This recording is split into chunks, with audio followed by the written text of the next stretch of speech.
Okay, the probability distribution of a random variable x is given as random x అనే random variable యొక్క probability distribution ని ఇలా ఇచ్చినాడండి.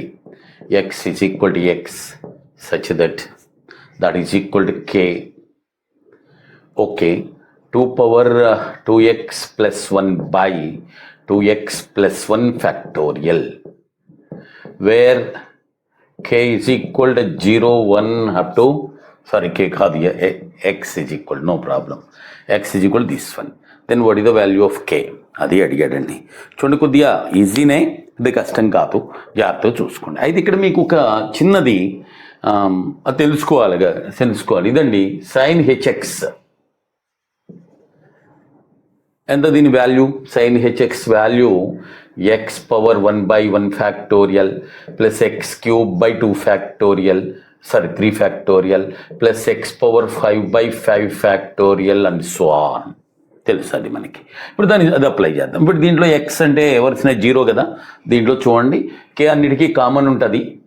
కే into X is equal 0 పెట్టామనుకోండి, 2 power 0 1, 2 power 1 by same అదే కదా కింద 1 factorial plus 2 పెట్టామనుకోండి ఎక్స్కి బదులు 2 2s are 4, సారీ 1 పెట్టామనుకోండి, 2 1s are 2 plus 1 3, అంటే ఇది 2 cube divided by the same thing అండి 3 ఫ్యాక్టోరియల్ ప్లస్ 3 పెట్టామనుకోండి, సారీ 2 పెట్టాము, 2 2s are 4 plus 1, అంటే 2 power 5 by 5 factorial plus etc.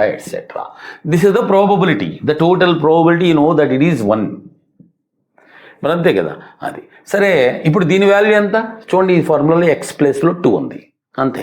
This is, so దాని వాల్యూ ఎంత అయ్యా అంటే చూద్దాం. చూడండి, కే ఇంటూ ఎంత ఇది, ఇదిగో సైన్ హెచ్ ఎక్స్ ప్లేస్లో 2, సైన్ హెచ్2 ఈజ్ ఈక్వల్ టు 1, అంటే కే ఎంత 1 by sin h2 or cosecant h. That is the answer. Okay, right.